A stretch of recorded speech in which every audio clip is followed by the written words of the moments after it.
And good morning, everyone. We'll get started in just a moment. We'll begin our program and we'll get started. You can start tuning in and give us one moment. We'll get underway. Thank you.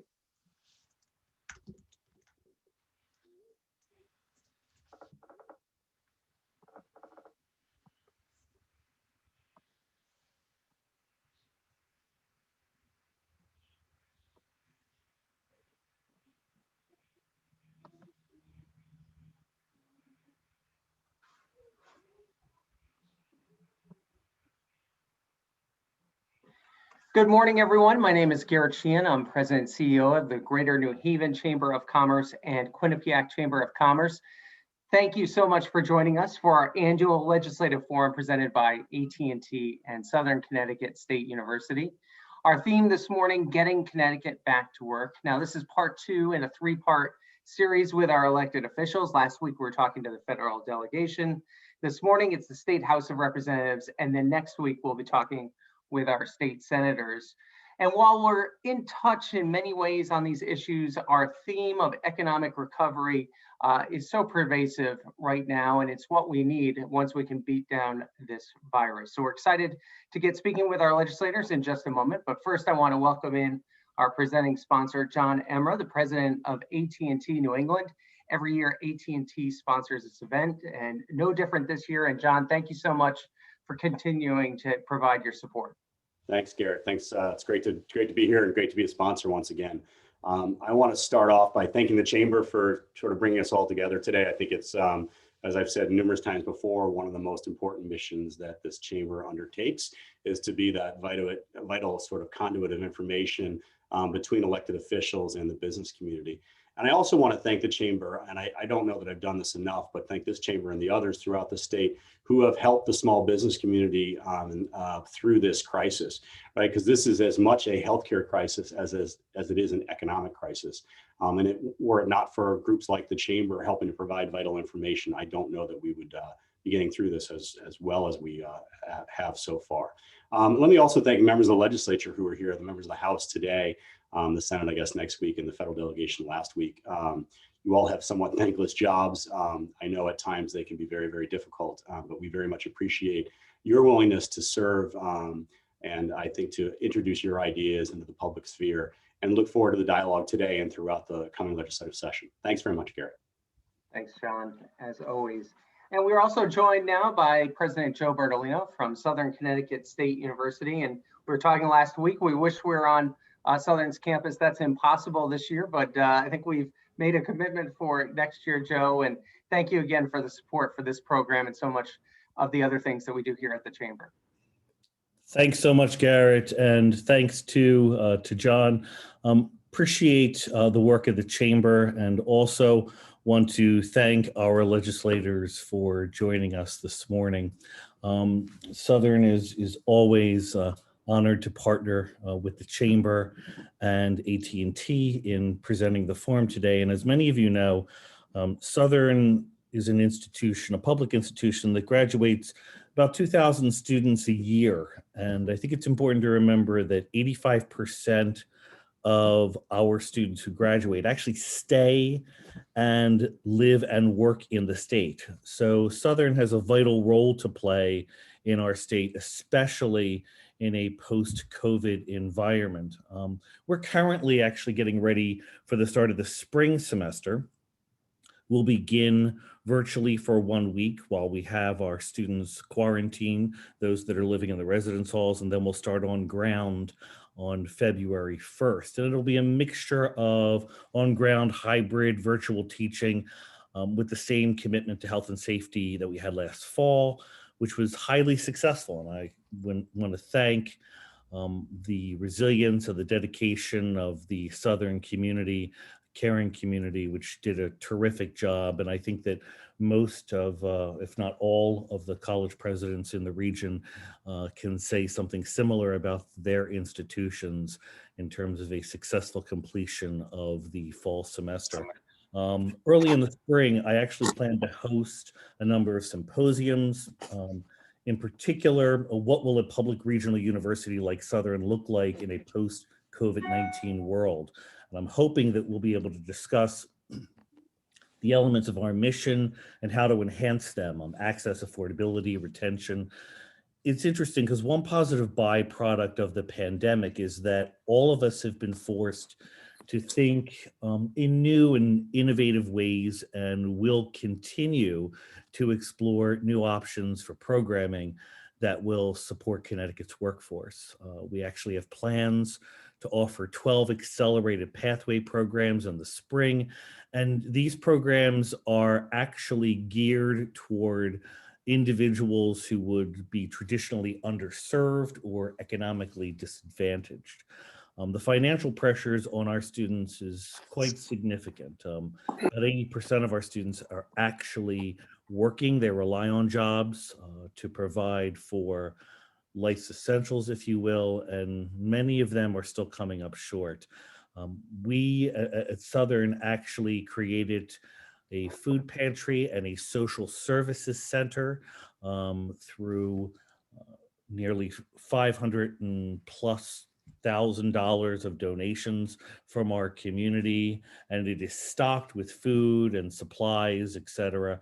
And I think it's symbolic of the commitment that we've made to ensure student success, both in the classroom and outside of the classroom, because as we know, if a student doesn't have their basic needs outside of the classroom, they can't possibly be successful in the classroom.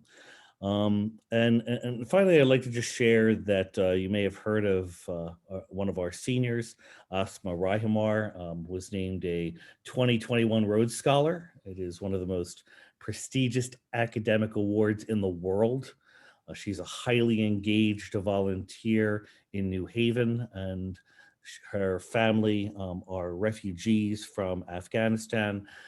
She is actually the first student in the Connecticut State College and University system to be named a Rhodes Scholar, and the only Connecticut resident to be named this year.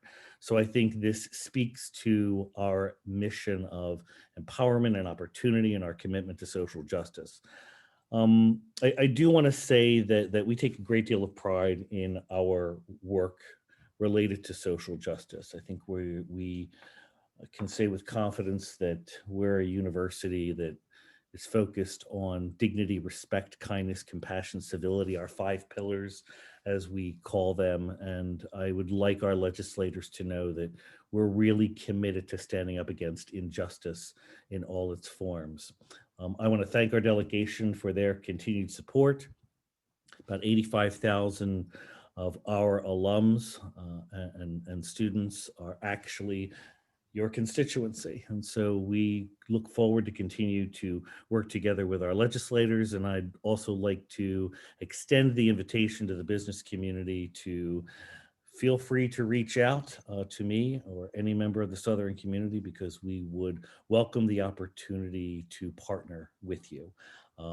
We believe there's a lot of opportunity in those partnerships. So Garrett, thanks so much for the time, and look forward to hearing from our legislators. Thanks, Joe. We really appreciate it. In addition to AT&T and Southern, I also want to thank our other sponsors for this event. And obviously, with so many things going on, it really is so much more important that for our sponsors. We always need the sponsors, but especially in a year like this. So a big thanks to ACES, Alexion, Asa Abloy, Halloran Sage, and PSEG. These are sponsors that have been part of this program for years, and even as we transition to a virtual format, they've stayed with it. So a big thank you to them.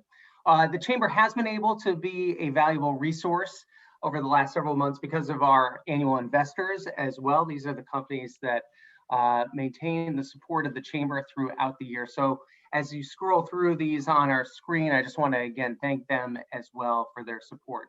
The Chamber really is these businesses out there, are small businesses. That's what the Chamber is. It's not just the staff here. So thank you so much. It's now my pleasure to welcome in Jim Perito. Jim is a partner at Halloran Sage and the chair of our Government Affairs Committee. And I want to give a shout out to our Government Affairs Committee, who has helped put together our questions and the format and our legislative agenda that we've been working on throughout this year, both at Quinnipiac Chamber and at the Greater New Haven Chamber. We'll also have our state representatives turn on their cameras now. And Jim, We'll moderate questions. We'll take questions through the chat so you can start putting those in. We do have a great turnout from our legislators, so we're going to ask everyone to keep their answers short, and we'll try to get to as many of your questions as we can. And then at the end, we will have an opportunity for you to meet with the legislators in some breakout rooms. So we'll get to that a little bit later on. But Jim, good morning and take it away. Great. Thank you, Garrett. Thank you, John and Joe, again, for your sponsorship on this. Thank you all to the representatives that have dialed in today and are participating in this. It's great to see all your faces. It'd be nice to have an in-person. Hopefully next year we can do that. But let's get right into it. As Garrett said, one of our main concerns is how do we get Connecticut back working? How do we deal with getting people healthy again? So one of our first questions is some segments of our economy have been completely devastated. More federal stimulus has been passed, maybe more is on the way, and Connecticut has offered its own programs. As a legislature, what types of things are you looking at to get the most devastated small businesses back up and running? And I thought I'd maybe focus that on, start with group one, which is Representative Elliott, Candelaria, Bora, and Porter. Maybe if Representative Candelaria, who's House Minority Leader, if he'd like to sort of weigh into that. Sure. Thank you. Thanks, Jim. Thank you for the chamber for putting this together. Generally speaking, I think there's a few things I think we need to focus on for businesses. In particular, coming out of the pandemic is looking at the unemployment compensation fund, seeing how we could get that propped up, whether it be through federal dollars, because putting that burden back on the businesses to pay that funding back when we're trying to get out of this recession caused by COVID is going to slow down, I think, recovery. I think also we should take a look at, like in the hospitality industry, maybe suspending the taxes temporarily, for instance, for hotel lodging, and supplement that money again with federal CARES money that's come in. Trying to give that type of relief, delay some of the permitting for liquor license, and possibly even reducing the sales tax by 1% on restaurants. I think we have to just take a look at how we could relieve the burden, for at least the next 6 months to a year, to get them back up and running. The PPP programs, I think, are going to be very helpful because they do target those industries and provide that funding. So, I think those are sort of the areas that we should be taking a look at. Okay. Just Representative Porter, I know you have to sort of jump off, so I wanted to give you an opportunity. Do you see those areas that Representative Candelaria mentioned as being things that you believe should also be on that list, and if are there others that you think should be added to that? Yes, thank you, and good morning, and thank you for having us. I do. I think the concern that I have is exactly in the funding. We depend on the federal government to do a lot of that funding. Absolutely, there should be some relief for small businesses. They have suffered tremendously, and we have definitely lost businesses. There are businesses that have actually had to shut down during this pandemic because they didn't have the capacity or the funding to stay open. He talked about sales tax on hotels, liquor license, reducing sales tax on restaurants, and the PPP, which is definitely very helpful. I think what we really have to look at is educating small businesses, especially small minority businesses, on how to have their paperwork in order, how to get it in timely so that they can also benefit from that. So in addition to the relief that my minority leader is talking about, I think we also have to look at educating our small businesses on how to take advantage of the federal money that is coming down. And how do you see that happening? Just, internet, or is there a thought to maybe have like these kind of public forums where people can maybe, dial into some kind of a program? Absolutely, and a lot of that is going on now. And we do have Representative Dorinda Boer on the panel this morning, and she is working with the Women's Bipartisan Caucus, and they have had several forums on small businesses and how to apply. Because there's a lot of questions, there's a lot of confusion. When you talk about federal money and grants coming down, people need that assistance. So this is definitely the platform because of the pandemic. This is how we're doing business now. And there are Zooms via town hall and just caucuses where individual legislative members are having these Zoom meetings in town halls in their districts to educate small business and constituents in general. Great, thank you. You're welcome. I think obviously beating the virus is key to the long-term economic success of our state. Connecticut has done relatively well in the early vaccine rollout. How do we keep that momentum going? Look, maybe Representative Comey, do you want to weigh in on that? You're muted. There you go. Hi, thank you so much for having me. Yeah, I think you're right. You know, we are, I think I saw last night that we were number 3 possibly in how we are, the number of vaccinations that we're rolling out and how we're doing. I think, you know, it's indicative that Governor Lamont was appointed to President Biden's panel that he has on managing the virus on the states, and I think that's he's just been doing a great job. I think that's something that most of us can agree on. As far as what the partnerships that we're creating across the state, whether it's with the hospitals, the community, the federally qualified health centers, our doctors, and keeping that communication open between the medical providers and the public is going to be really important, and making sure that people understand that the vaccine is safe and important for businesses to get back to be really a key part of our economic recovery. Okay. Thank you. I see here in our sort of our second group of folks that you're with, Representative Comey. There's Representative Scanlon, Lamar, Yaccarino, and Kennedy. One of the things that we've heard from the newly elected administration is that there's going to be a push for a lot of infrastructure improvements. So if either Representative Scanlon, who's on co-chair of finance, or Lamar on transportation, obviously the influx of investment money, where do you see the state's focus as that comes in? If either Representative Scanlon or Lamar, if you'd like to jump in at this point. Well, I'll defer to my friend Representative Lamar on the transportation side, but I can just speak to the state budget side, which I'm now immersed in as the new chair of the Finance Committee. And we actually are getting a lot of good news on that front, which is that our tax collection is much up significantly. 5% on the income tax side, 5% on the sales tax side. I know that doesn't sound like a lot, but when you compare that to the 2.5% growth we've been seeing in the last decade, it's a big deal. And the fact that our deficits have gone down tremendously, we're actually operating a surplus at the moment on the state budget for the first time in a while. I think there's some good news, but we're not out of the woods yet. And COVID has impacted the state in many different ways. But I think what we really need to see is a continued investment from the federal government to help us meet our needs. All the numbers that I just talked about are reflecting the fact that the stimulus bill passed in December did not be accounted for that yet. So we think the numbers will get even better once those stimulus checks hit. I know the president is talking about doing another round of even bigger stimulus checks. And when we see that kind of thing happening, we see consumer confidence and spending increase.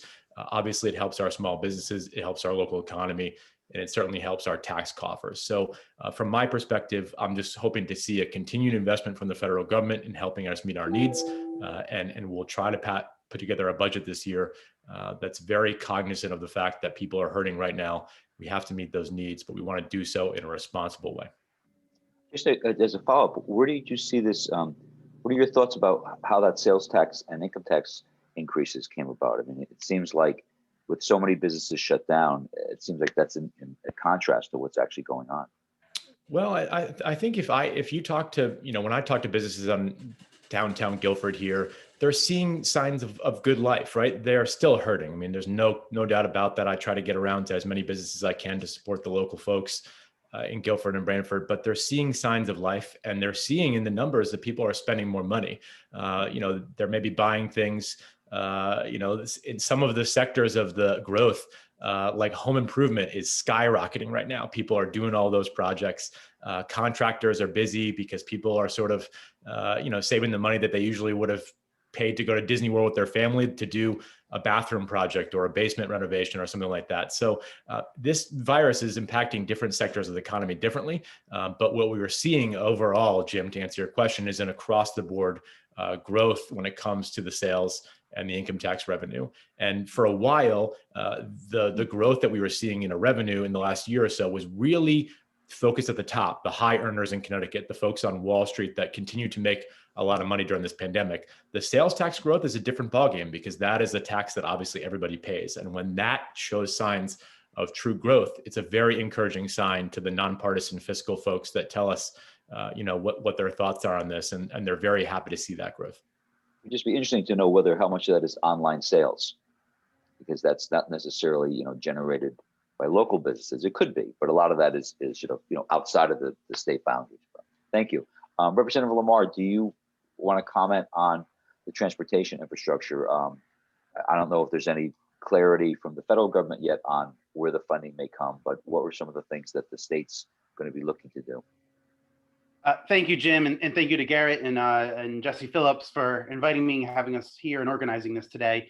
Yes, the federal government has actually been pretty responsive on the federal funding for transportation in each of the corona relief packages that we've passed last year, and the consideration for this coming cycle. There has been substantial investment in transportation, mostly to ensure that our investments are sustained and maintained in a state of good repair.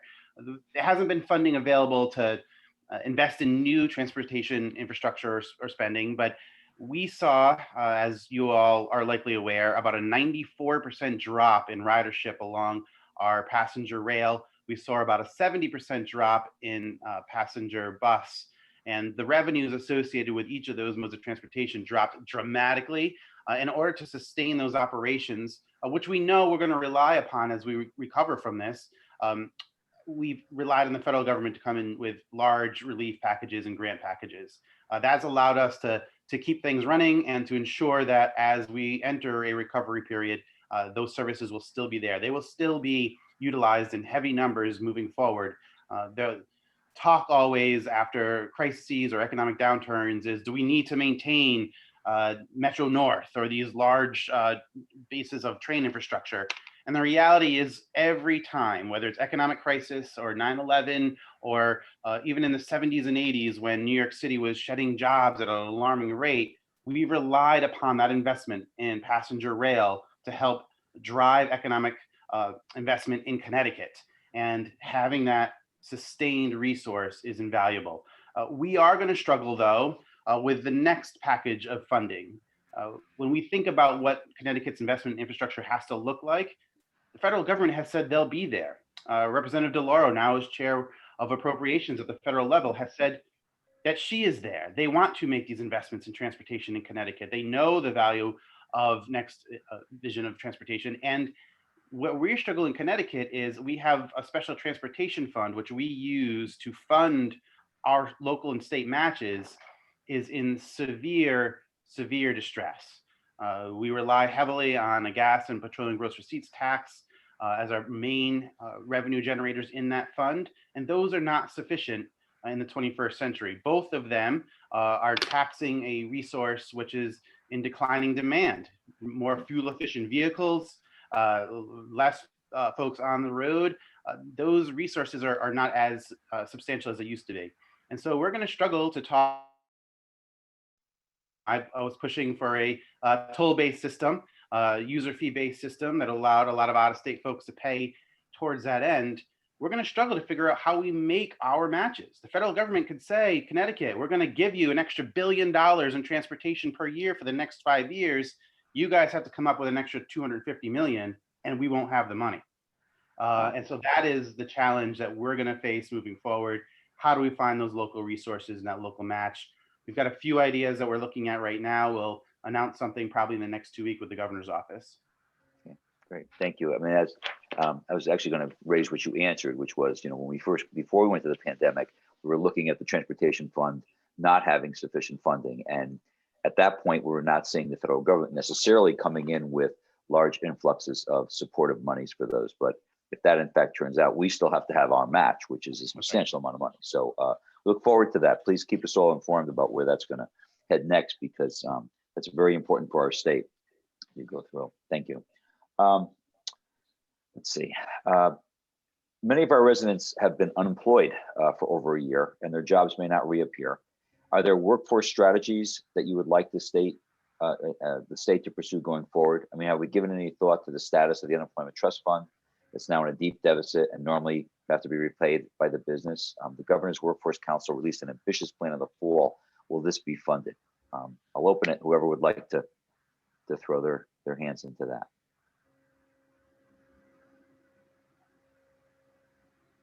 Representative Elliott, I was going to say, Representative Elliott, you're on the finance as well as higher ed, public health. Yeah. So I'm chairing higher ed, and one aspect of our committee is that we are also the Employment Advancement Committee. And while historically we have focused on issues of higher ed, there is a focus now from both members of the aisle, both chambers, to work more on employment advancement. And that means, for the most part, working with our colleges or universities, both state and private, to ensure that we have the pipeline necessary. I mean, even looking back 10, 15 years, we know one of the big problems of our state is that we lose people, not necessarily due to tax rates, but due to the fact that when people want to hire, companies want to hire, they have a hard time finding the people to fill those positions. So the governor did create a task force a couple of years ago, right when he got in. And we are working with the governor's office, with some nonprofits, to create a better pipeline, whether it's biotech, whether it's manufacturing, there's whether it's, especially the health industry. There's a number of industries that really need that help and support. So right now we are taking suggestions. This is really the prime time to be talking to legislators, because by tomorrow, individual legislators can no longer propose bills. Of course, we have another month and a half for committees to be proposing bills as a committee bill, but individual legislators only have until tomorrow. So I'm hopeful. We always rebound. I think what will be interesting to see is what this influx of people will do to our state as well. We know that many people have been coming in from New York, driving up real estate prices, and we are on the back end of 10 years of net loss of population. But I think the combination of having an exceptional rollout for the vaccines, I'm on the governor's vaccine task force as well, and we're doing great there. It's 75 plus are now eligible as of this week. Very soon it'll be frontline workers and folk with comorbidities, and 65 plus in the next few weeks or so to a month is when that will start rolling out. So I think things are looking okay for Connecticut. And as Sean said, Rep. Scanlon said, the news in terms of our budget forecasts are really good as well. Good relative to what they have been. We are still looking down the face of a 1.2 and then $1.3 billion budget deficit over the next 2 fiscal years. But as long as things end up being as they have been, that might not even be as bad. And hopefully we'll get some federal money as well. So I'm hopeful that things will actually end up being okay. Let me ask you real quick, because you mentioned the rollout of the vaccine. In these initial phases, the numbers of people that are eligible are not massive at this point. But at some point, we're going to be hopefully at a point where the under 65, the general population, is going to be out there. Presently, a lot of the vaccines are being given either at healthcare centers or at Rensselaer Field, places like that. Where do we see the rollout happening for the general population? Is that more pharmacies, or what are the thoughts on that end? So we have agreements with both CVS and Walgreens. It'll be happening at a number of locations. There'll be designated vaccination sites as well. What happened was we initially had 4 tiers. And it was 1, 2, 3, and 4, very generally, when there's very little vaccine, just the frontline workers and the folk in nursing homes. And then, tier 2 is going to be more frontline workers that are more forward facing. And then 3 is when we have more vaccine that's more widely available. And then the fourth phase is is how do we ensure, because we have so much vaccine, that people who haven't gotten vaccinated yet can get the vaccine. But what's ended up happening is we are now in tier 1B, and tier 1B has bloated to about 1.5 million people, meaning that within tier 1B, we have tiers. So it's going to be a while before everyone within tier 1B is eligible. We are thinking that the 75 plus will probably be 2 to 3 weeks. And so the next tier will probably not be until late February or early March. But at that point in time, we may see more vaccine come out from other distributors, other manufacturers. You know, right now we're still focusing on the Moderna and Pfizer vaccine. We're still only getting about somewhere between 40,000 and 50,000 doses of vaccine a week. That could very easily increase both when Johnson & Johnson come on the market, other places come on the market, and when the federal government steps in and helps with distribution as well. So this is going to ramp up very, very quickly over the next couple of months. It's been a little bit slower to date, but everybody just needs to be patient. We will ensure that everyone gets vaccinated as quickly as possible. Thank you.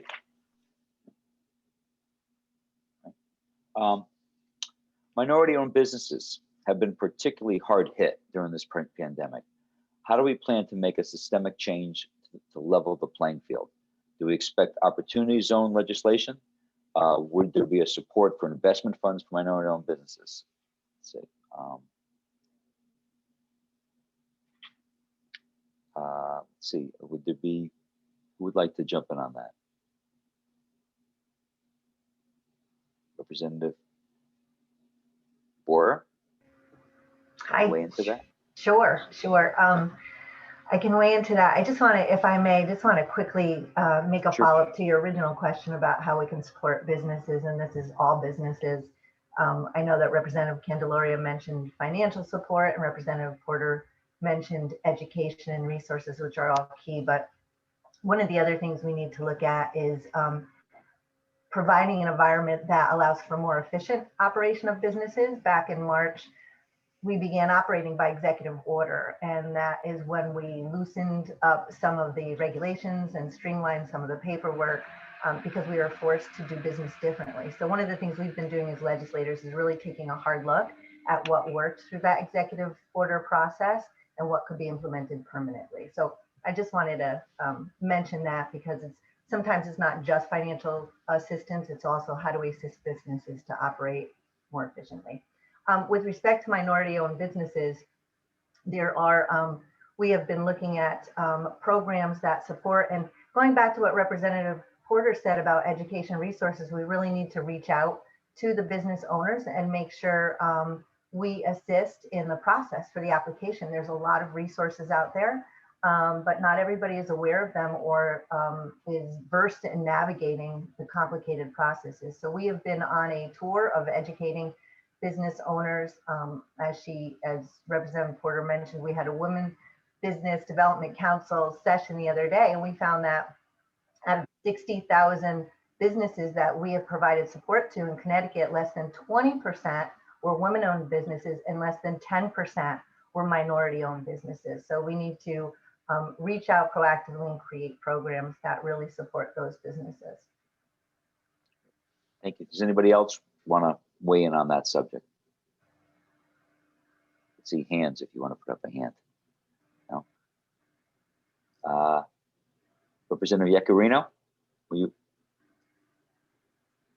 Good morning. Were you just pressing the button, or would you like to comment on that? Well, I might as well speak. Yeah, thank you all for being here.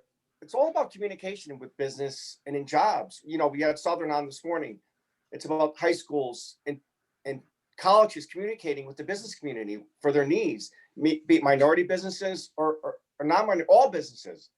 And, you know, especially in the minority community, many times they don't have the resources. So it's putting those resources in place through the chamber, through local business community agencies, and through other businesses, and to work together. I've always supported the sciences, and the reason I support the sciences and STEM, those businesses traditionally work with each other because they need each other.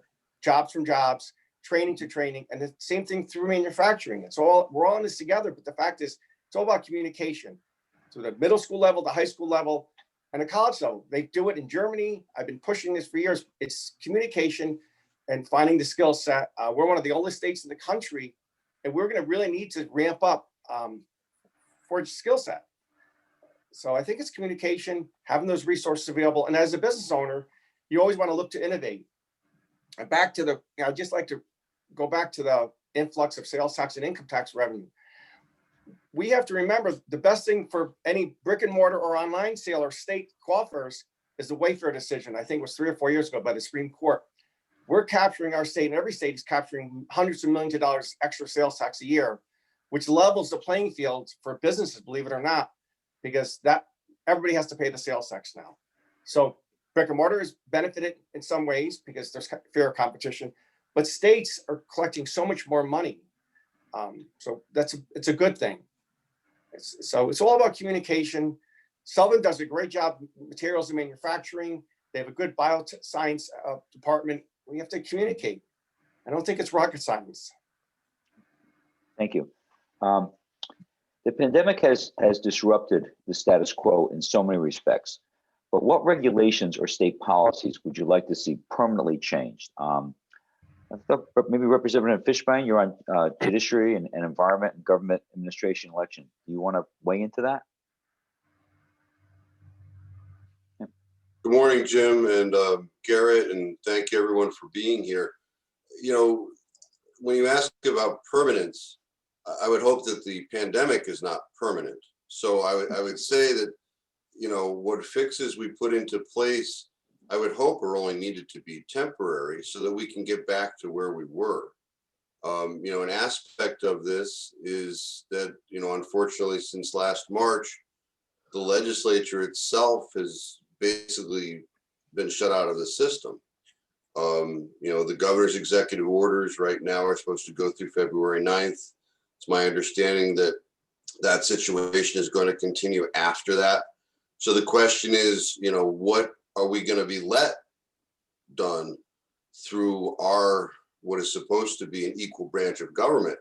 And I'll tell you, Jim, just yesterday on the Judiciary Committee, we unanimously adopted or agreed to draft a bill that was put in by almost all of the Republican members of the Judiciary Committee, which protects businesses. One of the things we haven't talked about here today, you know, that uncertainty for those businesses that are still open, but that have followed the rules. You know, what happens if, you know, God forbid, one of their employees contracts COVID? Is there liability?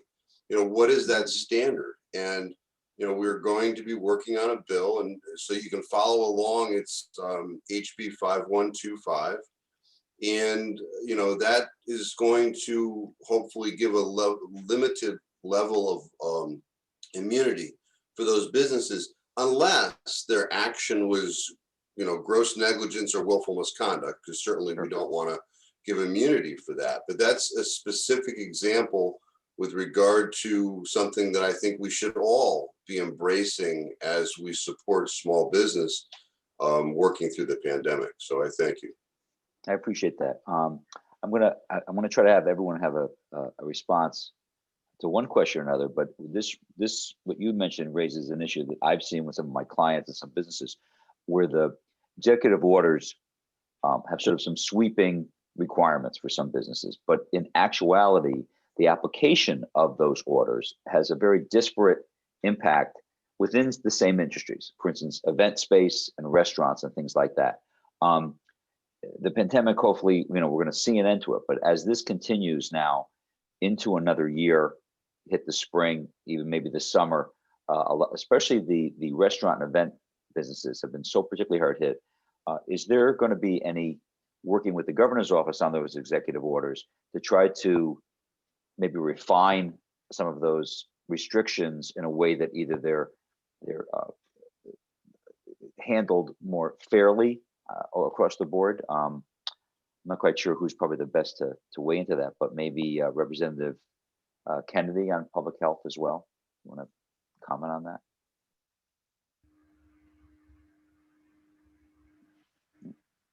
Thank you, Jim.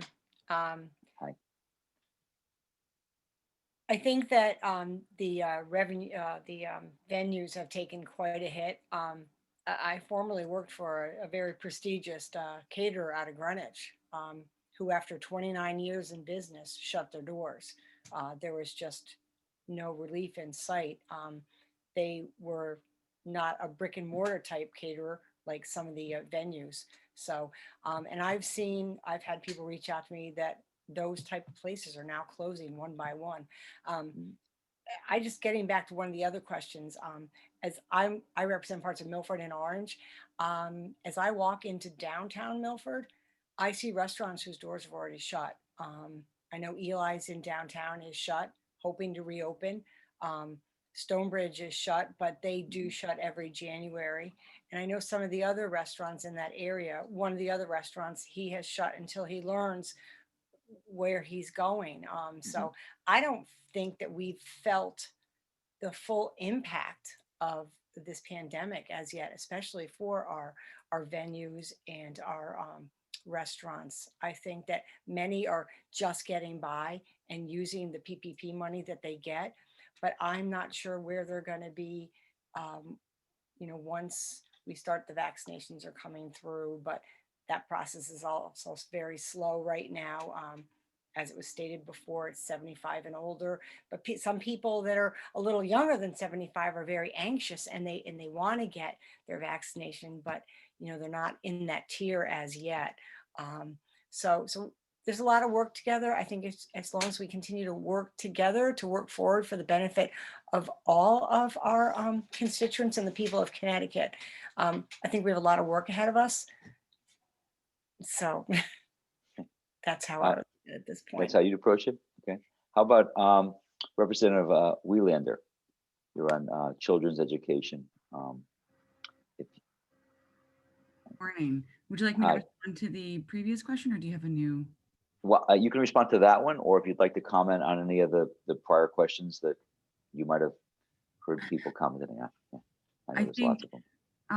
Well, I can sort of touch a little bit on what was just spoken, or what was just asked. I think what we've seen from the very beginning is that consumer confidence is one of the biggest drivers of our economy. So even before the pandemic we realized the full impact of it last year, we were seeing a drop in the visitation to local restaurants and businesses because people weren't feeling 100% comfortable with the situation.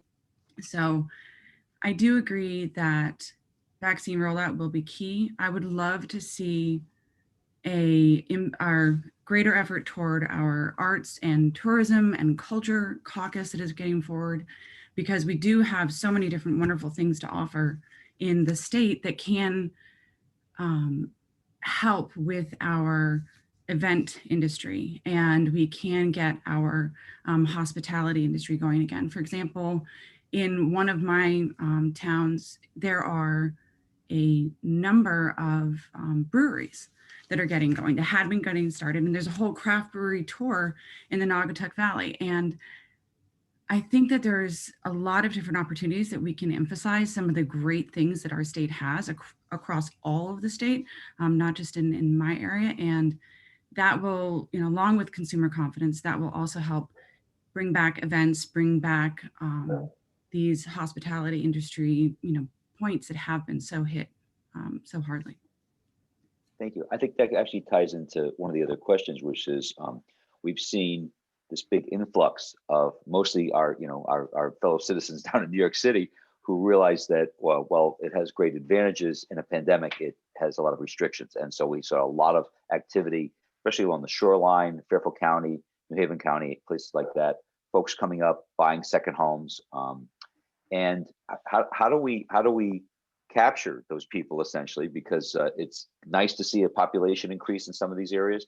And as you said, we have a lot to offer. So is there some thought of, how do we reach out to that new population that's come in? And I agree with you. We have a lot of great places, a lot of breweries, a lot of wineries, a lot of places that are, farm related facilities. My wife and I took a trip out to East Haddam and Salem and Colchester a couple weekends ago. It's quiet there this time of year, but wonderful venues that folks have put a lot of capital in. So, the hope is that they'll hang on. So is there a way to sort of open that up to these new people? I mean, one of the bigger demographics that we're seeing coming into the state now are younger families. They're moving out of more populous areas like New York, and they're realizing that they can have a fantastic opportunity for education, for outside space usage, all of those things that they didn't have easy access to in their previous locations. And if we are able to work with our schools, with our childcare facilities, which are also, devastated right now, then I think there's an untapped resource, especially, and I'm speaking as a parent of 3 younger children, when we are able to get out safely. I cannot wait to do things with my family. I can't wait to go outside. I cannot wait to do activities and not have to be concerned. So I think that there's a large group that we can start contacting, and the PTAs and PTOs, those are huge untapped resources, especially for women who maybe are left out of certain conversations, but are the economic driving force behind financial choices within families. This is an opportunity to think about different ways of communication and outreach, and I'm hoping that we can all work together to try to do it, because it will breed better success for the entire state. Good. Thank you. There's, I think, 3 representatives that I have not gotten to yet. Representative Candelaria, Parker, and Mushensky. I want to start with Representative Mushensky on energy and technology and environment.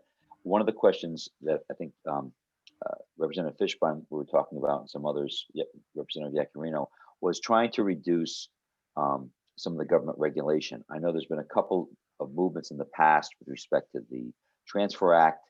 Do you see those efforts, Representative Mushensky, do you see those efforts continuing? Do you think there'll be any further movement in this session?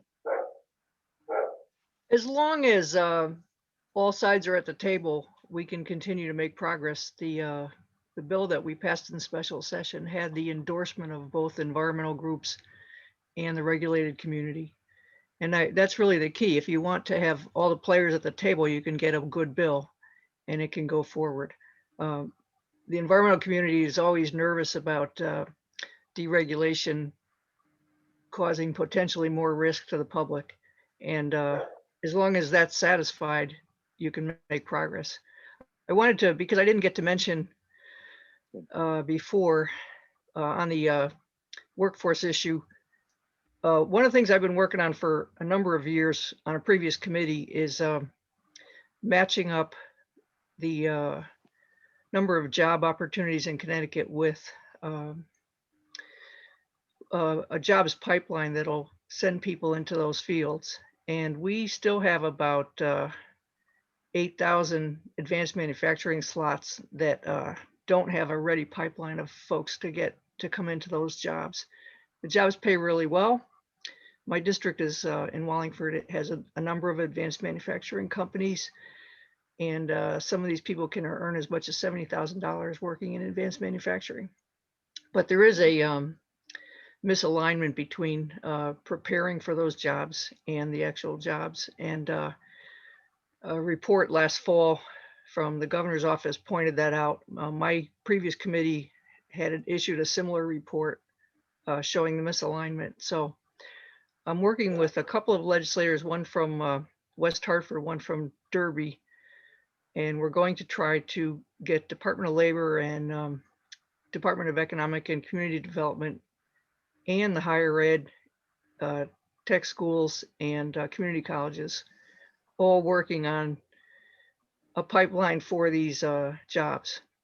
This is one of the best things Connecticut has to offer, but in my district, there were a couple companies that were hiring from out of state, which drives me nuts. I want them to hire Connecticut people, not bringing somebody from Ohio. So that's, I think, a missing piece that we have to work on. On the virus, I do want to let people know, if it wasn't already mentioned, that we're one of the top 5 states for distributing the vaccine doses. And because of that, we actually got an extra shipment for good behavior. We got an extra shipment of vaccines that we were able to put out there. So if I think Josh mentioned that as a third vendor comes online, we will have more vaccines and we can treat a bigger part of the population. So the business people in my town are thinking that beginning in March, business should start to pick up as more people are vaccinated and feel confident to go out into the community again. You're going to see the business pick up. So I'm putting faith in higher vaccination rates, and people will feel more comfortable. They'll be going out again. They'll be taking advantage of local businesses. And if we can just get from here to March, I think we'll be in better shape. Thank you. Representative Parker, I see you're on education, environment, public health. One of the things that when Representative Mashinsky mentioned Wallingford, I know that Wallingford's trashed energy plant, I think, was recently closed. There's a lot of concern that the state's solid waste plan is frankly not in existence right now. Do you see any of that being tackled this year, or is it one of those things that has to be pushed off because of the pandemic? Thanks for asking, and thanks for having us. Good morning, folks. Absolutely something that is going to be tackled, has to be tackled this year. There are timelines around contracts that are running out. There are, of course, environmental challenges that are only piling up and getting harder. There's the environmental justice element of the issue in terms of really being honest about the impact that certain communities are facing and how it might be easy to look away from those in other communities. So I know that DEEP and the governor's GC3 workforce is hopefully diving into this, and we'll be presenting some issues. My colleague, chair of the Environment Committee, Rep. Bohr, might have some more specific things to share on that for now, but I know that we'll be getting into that. I just want to also make a quick plug from a question or questions asked earlier, and something that was shared by my colleague, Rep. Wielander, just to reference the critical nature of the arts, culture, and tourism work in our state, and certainly in the recovery. So many people in the Greater New Haven Chamber and in this area understand how vital arts and culture specifically is in this community.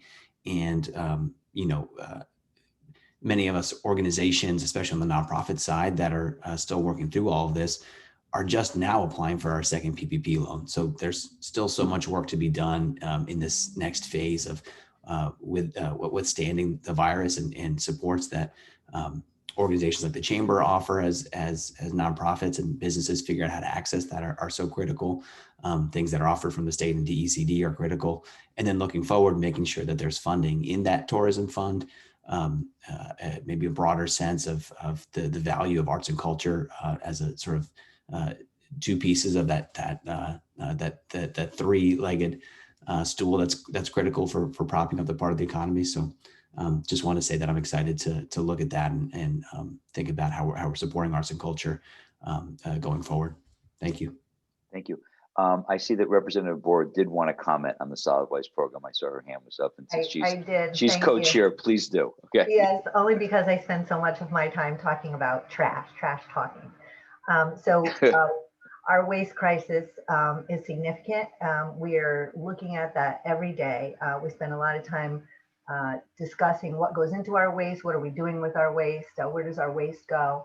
And just on a couple of fronts, we have our food waste is about 25% of our solid waste in the state, and that's very wet and heavy waste.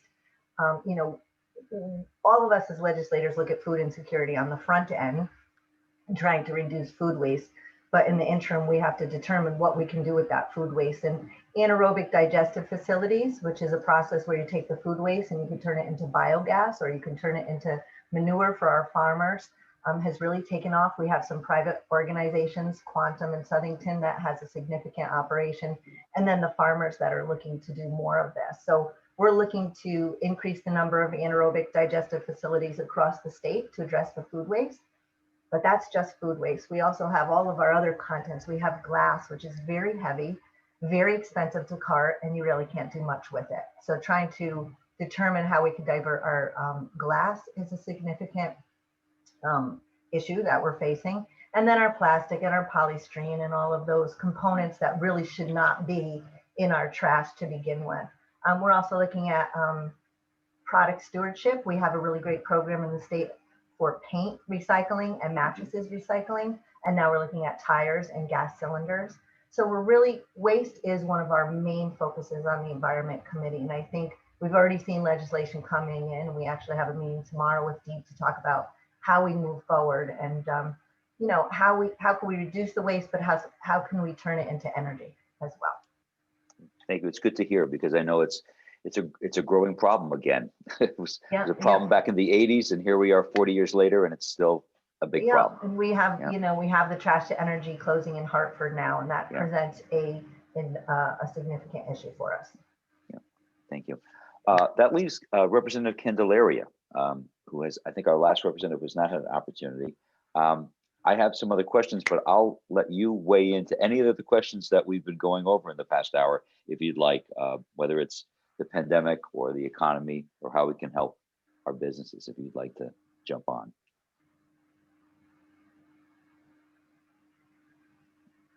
You there?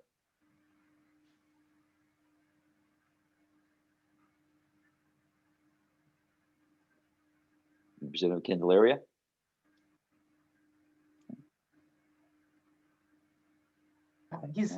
He's there still, and as soon as we can get him back up. But Jim, maybe I'll just jump in and start throwing in some of the questions that we've been the audience. Great. From the chat. And thank you, everyone, and especially thank you for your patience when we have 14, 15 state representatives. We're glad to have all of you on. I just want to jump back to the budget questions. I know Representative Scanlon introduced a child tax credit. And as we've been talking about the budget over the last many months, we continue to be surprised about how positive the state budget is. Is there a point where we expect to start to see these shortfalls? And I'll also leave it open to the idea of that's been put out there. And then the last thing I'll throw into this, and then we'll just let anyone raise their hands that wants to jump on this topic, is do you see a need for increased taxes on business as we continue to go through if some of these other expenses that, you know, we've talked about for 10, 15 years about pension expenses, other things start to really weigh down on the budget. So if you want to throw your hand up. I'll chime in, Garrett, and then I know Vinny will probably want to chime in too. Now is the absolute wrong time to raise taxes on business. I mean, that I think would be a really big mistake. And so I don't think anyone in their right mind is going to propose that from either caucus, which is good. In terms of your question, like I said before, our deficit went from about $850 million in the fiscal year to $70 million surplus in the course of 2 months. It went from a $2 billion deficit to just down to 1.2 in the next fiscal year. So the numbers are going down. And as I said earlier to Jim, the numbers that we just got last week from OFA and OPM, which is called the consensus revenue estimate, showed that was even before the effect of the December stimulus bill and before whatever President Biden and Congress decide to do now. So I have every confidence that by April 30th, the next time that we get those next numbers, that the numbers will continue to see an erosion of our deficits. We still have long-term systemic fiscal challenges, but the fact that we can put together, hopefully, a budget that is not painful to anybody and meets our obligations would be a welcome thing for me and I think the people of Connecticut. And that's what we're going to work towards, hopefully, perhaps even in a bipartisan fashion in the spirit of what the president talked about yesterday. Okay, Vin? Yeah, I think to piggyback off of that, you know, what Sean references too is the federal money and how is that impacting the budget? You know, with withholding taxes, I estimate upward of 200 million is being collected because of the unemployment money that's been paid out. That translates into withholding taxes. The online sales also is money that's captured from sales throughout the nation. So it's really, we're gonna have to, I think, really keep an eye on what industries are impacted and how to help them come out of the pandemic. But, you know, it does look like the budget has improved. And one of the good things that we have in place right now is the caps that were put into place, where when we get over 15% in our surplus account, that money automatically gets deferred and pays down our pension obligations. And that was something that was came out of a bipartisan budget. Having been there 14 years, it was one of the only budgets I ever voted for. And I think it's something that we continue to point to, which sort of saved Connecticut when we hit this recession. So I am hopeful that we will be able to work together on this next budget, because I think we do better work, and we saw these triggers put into place that we're benefiting from. But it is going to be, let's understand the numbers. And I think Representative Scanlon gets that. We have to see what is performing well and what isn't, and try to prop that up through the tax code. All right, let me jump to Representative Candelaria, who's been with us Thank you. This morning. So sorry to get to you last year. Before in the attendee section of the forum, I just got pulled away for a little emergency here at work. So first of all, thank you for inviting me to be here and participate with all of you. I want to just echo what my colleagues have said. It's a bad idea right now to increase taxes on most businesses. But what I wanted to touch upon was a prior question about minority businesses. One of the issues that they have faced is many of them did not have their books in order. Many of them could not qualify for the PPP program, and right now are struggling even more when the pandemic started. And I think that we need to provide some relief for these businesses. I know that we are cash strapped in the state of Connecticut, but we have to figure out a way for us to infuse some cash, some working capital for these businesses so that they can continue. Because if that does not happen, we will see more businesses closing within the state of Connecticut. And I think it's important we do that. And another question that was asked earlier about, the pandemic has really transformed the way we conduct business nowadays. And one of the executive orders that was critical was telemedicine and telephonic. We extended it into March. I think that's something that will help a lot of the healthcare business continue to do their businesses in an efficient way by providing that service. That should continue forever because it's critical. And we have to understand that some of our seniors do not have the new technology, the new phones. So telephonics is a critical component that people don't look at. So I just wanted to put those points forward. I appreciate it. Can I ask Go ahead. Can I ask a question actually of him as well? There was a question in the chat that came up about concern that many of the folks that are immigrant population that come in have a lot of trepidation and fear about getting a vaccine, partly because there's just overall concerns about that by some people. How do we reach those people? Because many of those people are working in service industries where it's very important that they're protected and that they protect the people that they're working with. Any thoughts on that? Well, yes, definitely. I think we all have to play a role in that aspect, right? We have a lot of the business owners that hire a lot of the immigrant community. They're the ones that are working behind the scenes in restaurants and doing the housekeeping jobs. So I think we all have to play a key role in ensuring that these individuals feel comfortable enough to go forward to a health center like Cornell Scott Hill Health Center. You have Fairhaven Clinic that will provide the services for free, right? A lot of these organizations receive funds from the federal government to provide that service. So I think having also forums within our community, especially when I look at Latino immigrants, utilize our media, our Spanish radio to really send the messages to them. So working with that and these organizations to send that message forward will be very, very positive. So I think that the health centers specifically have been doing a good job communicating that we are providing the services and that you should come forward. You should not feel intimidated because you are illegal in the state.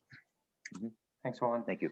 Let me ask everyone, for the federal stimulus, President Biden has said he wants to do an infrastructure bill. I know Representative Lamar talked about matching funds, but how do we as a region prepare for that we have projects ready to go? Are there projects that we need to be pushing with the state right now so that those are in the queue for New Haven and for our greater New Haven region? So I'll open it up to anyone who wants to raise their hand. Representative Lamar, you can start us off on this, given your position. Sure. So the Department of Transportation, in conjunction with the Transportation Bonding Subcommittee and Finance Committee and Transportation Committees, all create both short-term and long-term transportation plans for the state of Connecticut. A lot of those projects that we would look to fund in the next biennium with investment from the federal government have already been approved as part of those projects. So new projects that we conceive of right now that we think would transcend the time and need that type of federal stimulus project, they would be new, and we would have to go through a relatively short but time-sensitive process of getting them in the front of the list.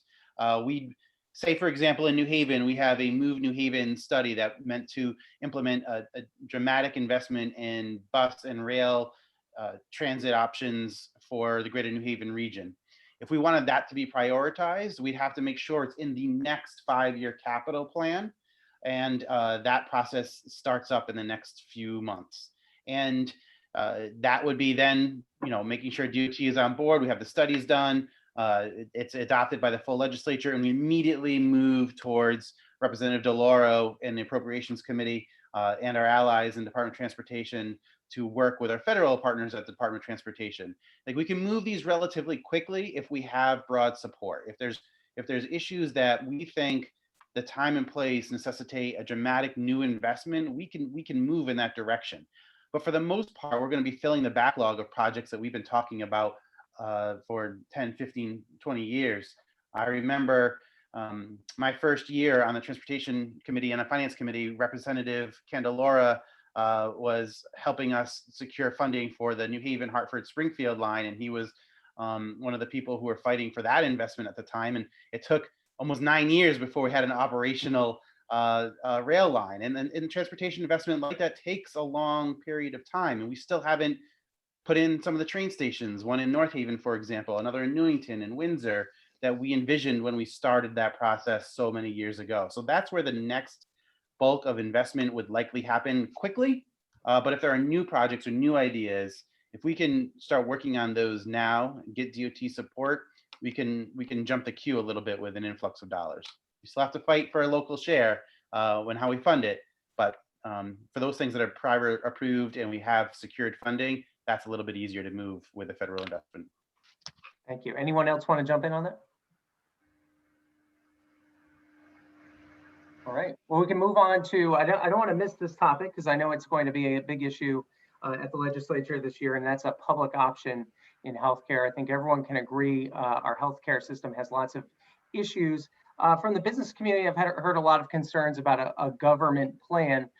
So I'll open this up to whoever wants to jump on this topic first and explain what your thoughts are and what your expectations are for what may come through the legislature this year.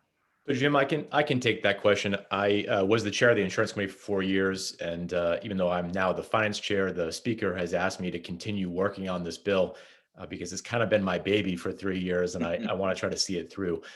It's not a government takeover of healthcare. This is what it is. It's the concept that right now it's very expensive if you're a small business or a nonprofit to go out in the private market and buy health insurance. So all a public option does is it says the government is going to merely design a plan with certain guardrails in it that the private sector cannot do because they're not concerned about profit. And then what they do is they basically set the guardrails, put that out to bid, and a private insurance company bids on the right to be what's called a TPA, the administrator of that bill. They will then sell the product, manage the product, and do all the kind of things that they do right now with their own products, but it will just be a government designed product. And the reason for that is because, like I said, far too many people cannot find that insurance. But that's just one piece of this. And quickly, I just want to share with folks that the other big piece of this is on the individual side. So right now we have Access Health. They do great work, but for too many people, it's far too expensive. And so what we've been trying to do and what I've been trying to do on a bipartisan basis is find common ground for ways that we can lower the cost of healthcare for individuals, small businesses, nonprofits, and all the folks in the market right now who are telling all of us every single day they're getting hit with high cost after high cost after high cost when it comes to healthcare. So this is not some scary new big program. It doesn't cost anything more than the comptroller already doing what he does, which is to design healthcare plans, and then the private sector administering it. It's a true public-private partnership. And in this crazy moment, I think that's exactly what we should be doing, is thinking outside the box and finding solutions to big problems, working collaboratively. Anyone else want to weigh in on that? Very succinct, Sean. Let's just a few more questions, and I know we touched on workforce before. I'll throw education into that mix. Everything's obviously changed this past year, so any changes or proposed bills, legislation that you expect in this next year that either concern how we educate our children? Obviously, I've seen some school districts get rid of snow days, but there may be more substantive changes that people are interested in making. And we have so many people who are unemployed right now, jobs in the restaurant industry, hospitality. We need to find a way to get them back to work. And the expectation is those jobs will not just come back right away. So how do we continue to retrain those workers? Again, I'll open it up to the floor if anyone wants to jump in on that. I could just jump in on, the education piece. I think that we are going to have to look at sort of statewide metrics and how we deliver education to our kids. Online learning, just having three children right now, one in college and two at the grade school levels. It has not been a success. There is no substitute for in-person learning, and I think some districts have done better than others. So I think the state does need to look at some across the board metrics and minimum standards to be following if we're going to continue on with distance learning in some sort of capacity. And sort of dovetailing, and it fills into the workforce training, is looking at, our special ed children sort of have a barrier to get into our tech schools. And so looking at putting together, eliminating that barrier to allow for children that might have a 504 to be able to go to the Eli Whitneys or some of the other, Vinyl Tech in our area, to be able to go to those schools and get that type of training is something that's important. So I think those are the areas that might help out generally. I think the restaurant industry hopefully will bounce back and we will see that workforce, thrive after the vaccines, move forward. Anyone else want to comment there? Garrett, if I could just mention, we also have an arts, culture, and tourism caucus that's meeting tomorrow to talk about how we can advocate for more support from our federal partners for the arts industry. And I think the restaurant ties in. So one of the speakers mentioned that before about how the restaurant industry ties into the arts and the culture, especially down, in our main streets in our larger cities. But in addition to the restaurants have been hard hit, but they're just the face of it. It's all those suppliers, our shellfish industry, our paper suppliers, they've all been equally as hit. So we are looking at programs specifically, for example, an environment on our shellfish industry and our fishermen, how we support them in a different way, because the trickle down has been significantly impactful. So we're looking at all industries that flow into the restaurant arena. We're going to move into the breakout rooms in just a moment, but I just want to give everyone a last opportunity. If there's an issue that you didn't have a chance to comment on that you wanted to say a word on, just you can either raise your hand or start talking and we'll get through those.